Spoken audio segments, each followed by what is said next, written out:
phrase suivante du Shinjinmei est très importante.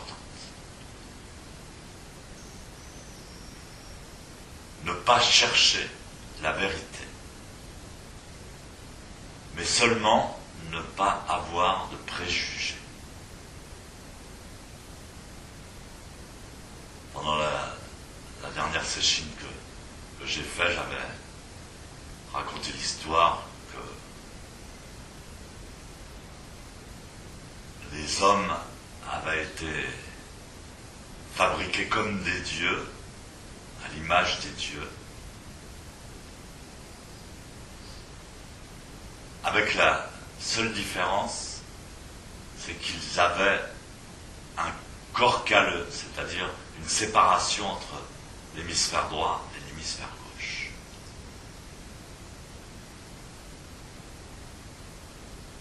Ce qui fait qu'ils sont comme des dieux, mais ils ne peuvent pas se servir de leur capacité divine parce qu'ils sont toujours divisés en deux visions antagonistes, en fait.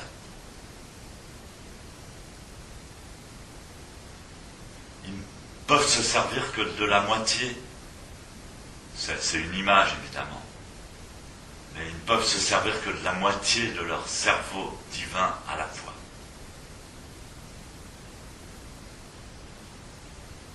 Ou bien objectif, ou bien subjectif, par exemple. Ou bien conscient, ou bien inconscient.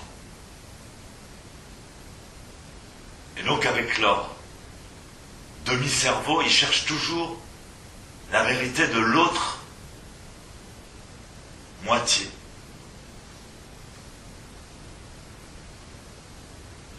Et c'est très très remarquable dans le comportement humain, c'est justement le préjugé. Ils vont de préjugé en préjugé.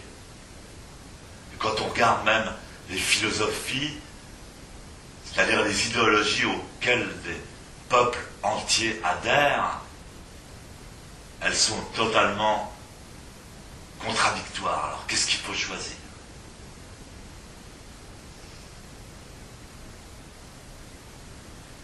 Précisément, quand je suis allé en Argentine, je me suis dit, tiens, je vais commenter le Shinjinmei. Il y a un texte ancien chinois, mais en fait, il est tellement caractéristique du zen, ce texte. En fait, systématique, il appartient complètement au cerveau droit. Malgré tout, il révèle une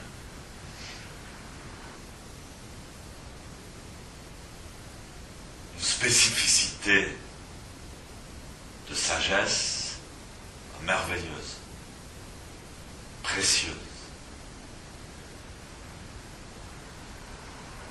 Surtout dans notre civilisation moderne.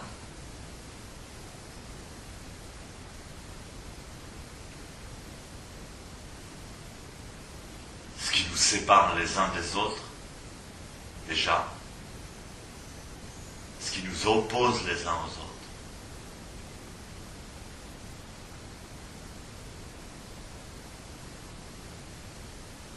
Ce sont les préjugés, nos préjugés. Chacun a des préjugés, chaque famille a des préjugés, chaque race, chaque pays. Les femmes ont des préjugés, les hommes ont des préjugés.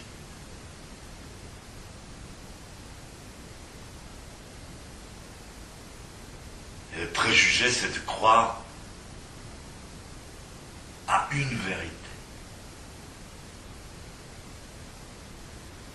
S'attacher à une vérité, à un aspect de la vérité.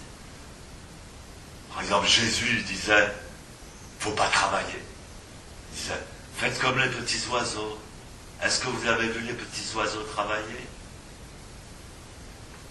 Alors, on dit, quelle sagesse.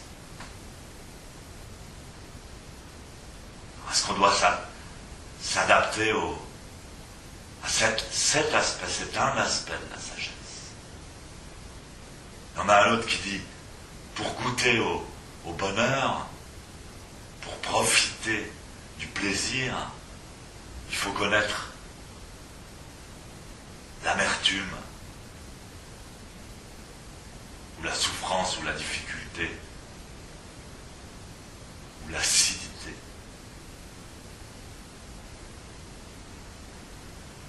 Ça encore, c'est un préjugé.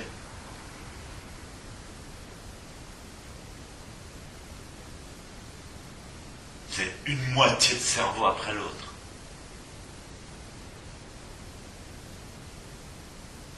Mais précisément à travers le zazen, on craque le code du corps calleux. C'est-à-dire on peut embrasser, comme disait Sensei, embrasser les contradictions.